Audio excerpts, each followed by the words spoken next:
Thank you very much. Good to be here. I can see familiar faces here. Ghana, from where we sit, is a baby in REIT market. Indeed, the past 4 years or so, I've been visiting Kenya to study your REIT. So I find it very intimidating coming here today because it's like reporting to you what we've done so far. So thank you so much for allowing us to learn from you. All right, so how did we start our journey?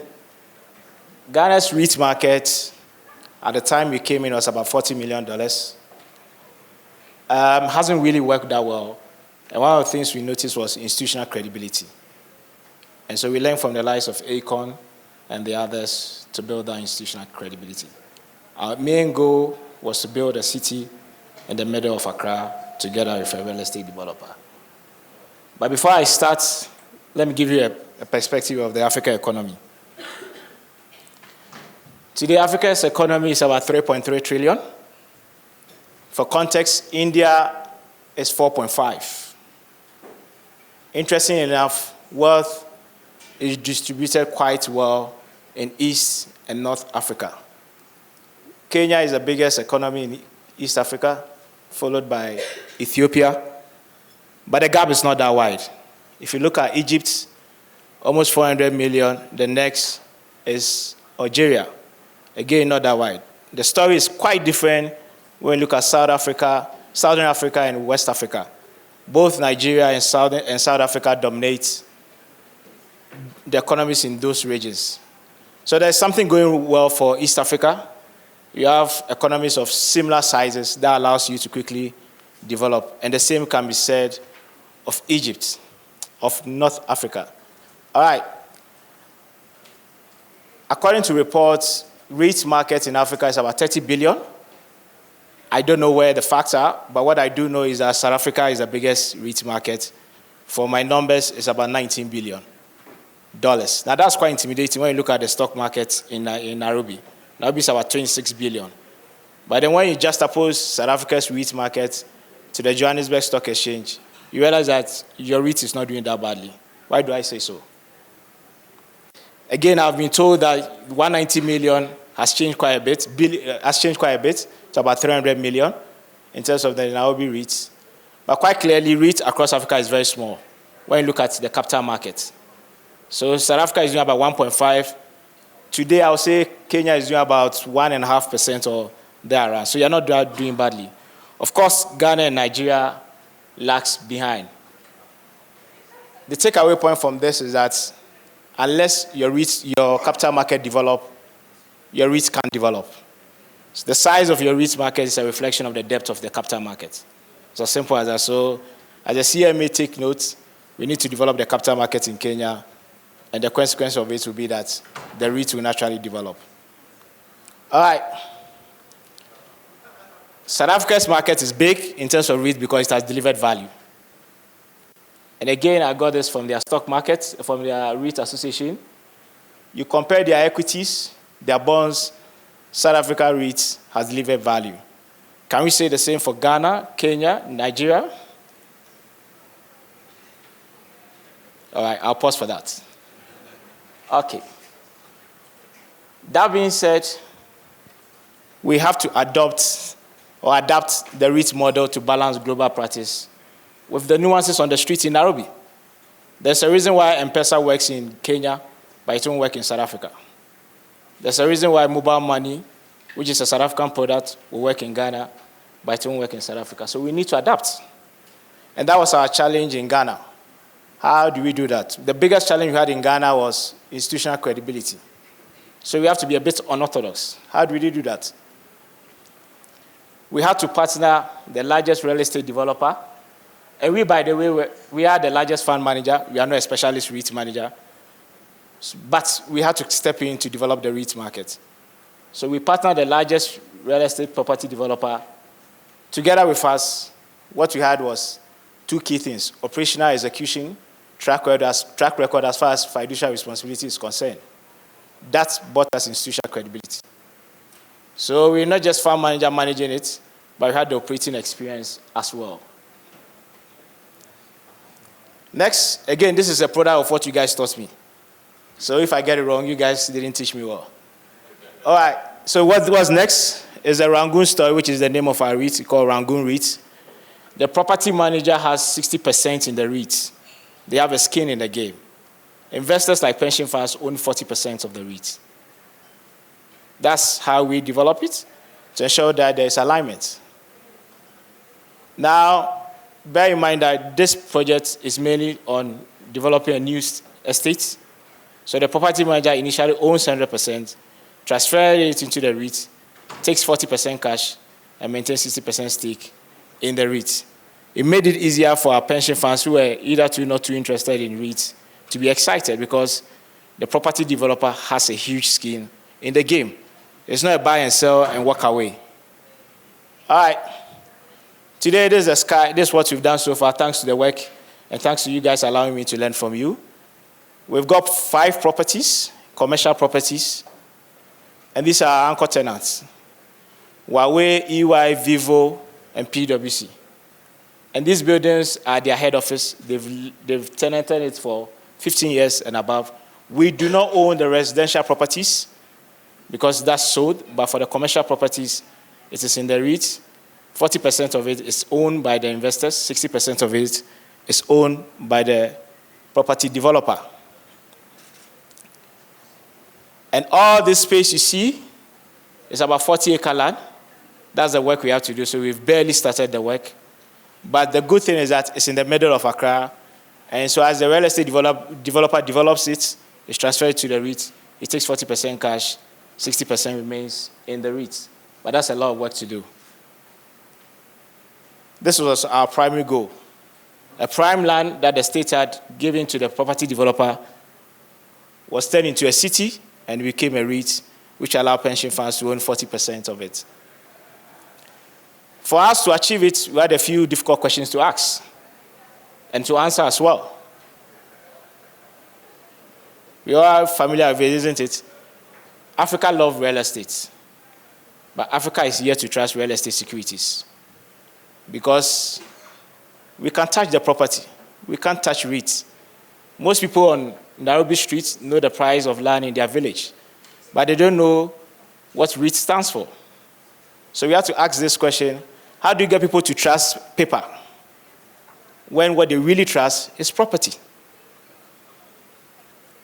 3 things we have to attend to: alignment of interest, governance, and emotional connection. I remember when I bought my first land in Accra, every Sunday after church, I drove there just to see the land. And as we build REITs, we cannot detach that from what real estate is. Real estate is emotional.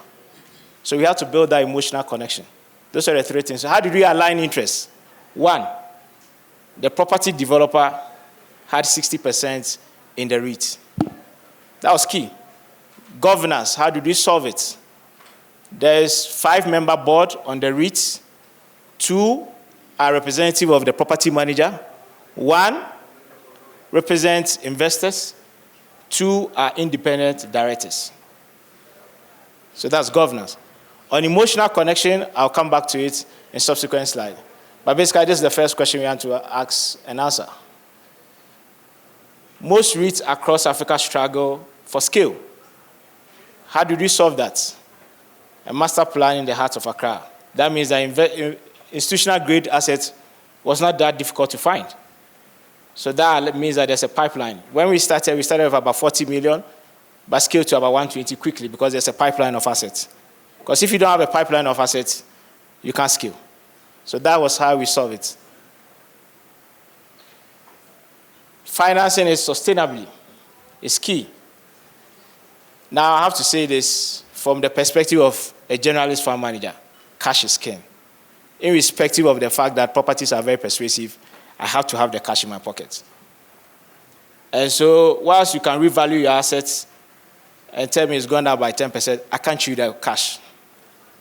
So for us, that's key. And let's be honest, for those of us in Nairobi and Accra, we'll struggle to compete with government securities.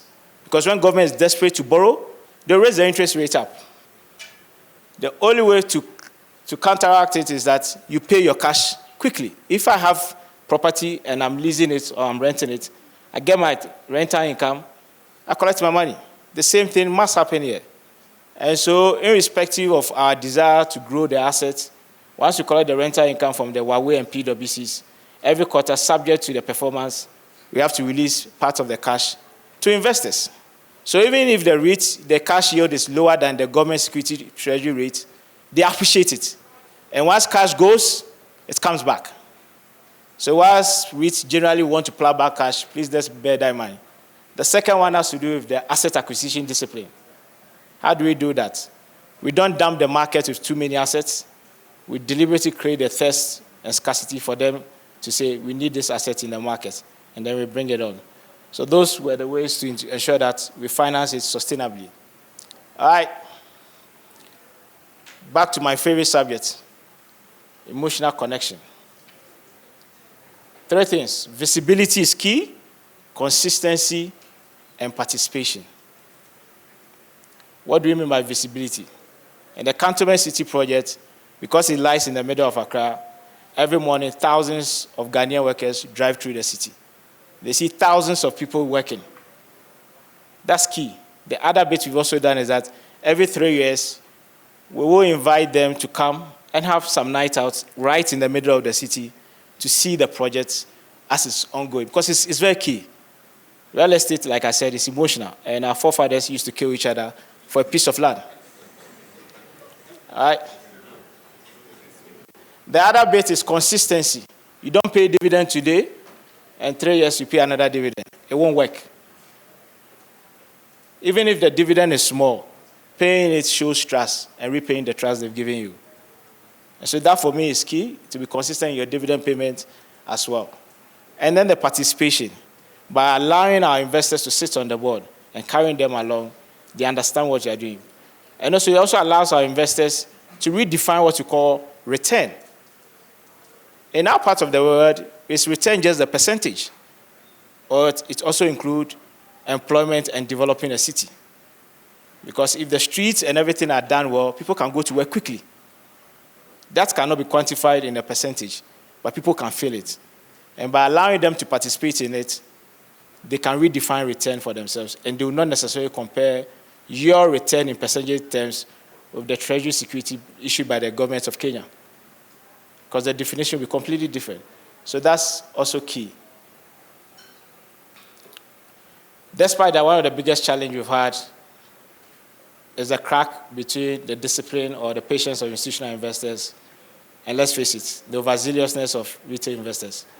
That we've not been able to crack. But thank God for technology. Now there's tokenization that we can consider, and that's one of the things we want to work towards, that how do we get this done in terms of bringing retail investors? Because the guy working in the streets or in the city must have the opportunity to own a piece of the land.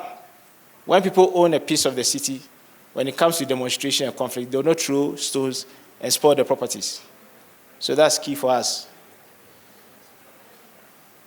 Hopefully, I'm not living here just sharing, but also taking something with me. So I asked myself, where are the opportunities in Kenya? As I drove from Nairobi to here, I saw the infrastructure need. It's already been said, so I won't say much. But I picked 3 things. I'm sure there are many, but these 3 things caught my attention. In Kenya, warehouse. My favorite probably will be hospitals. Because all my Kenyan friends, when they visit Accra, they keep saying that Accra has more decent, bigger public hospitals than Kenya, than Nairobi. And I think that hospitals need to be taken care of. And I'm glad the previous speaker said it. Because let's face it, hospitals are not the buildings. Hospitals are the services that we deliver. And you can have all the money in Africa. If you don't have good hospitals, money can never save your life. And I think that all of us in this room should figure out how we can provide the physical infrastructure for medical service that allow the public space to provide the policy and service delivery. Because all of us here cannot be in the room if you are sick. So I think hospitals are key. Africa is a hotbed for trading. And so warehouses and logistics are very key. I find it very interesting. And the biggest problem we've never solved in Africa, housing for the everyday African. Those are very key as far as I'm concerned. And I think that I'll be coming back to Nairobi again to learn from you guys as far as what you guys have done so far. All right. So what do I leave with Kenya? In West Africa, we consider Kenya as the middle child. And I'll tell you why we consider Kenya as the middle child. You do know that Ghana and Nigeria are almost like siblings. And in our mind, we think Kenya is the middle child that was lost to East Africa. Hopefully, they are treating East Africa is treating you well. But what do we mean by Kenya is the middle child? We think that Kenya has the best of Ghana and Nigeria. Kenya, like Ghana, is very calm, but it's not too calm like Ghana. Again, Kenya, like Nigeria, is energetic, but not too chaotic, like Nigeria. So Kenya has found a balance between both worlds, which most African countries haven't found the balance. And I think that most REITs in Africa are struggling for the balance. And I could see one of the balance that came up. Governments in Africa is trying to raise tax revenue, and they need to stimulate REITs in Africa. How do they strike the balance between that? And I think that Kenya can easily find it. So, like we said, the middle child always finds the balance, isn't it? In every family, the middle child finds the balance. And Kenya, you've shown that you have the balance. I'll be looking forward to coming back here and still a few ideas to improve my REITs. Asante sana. Thank you.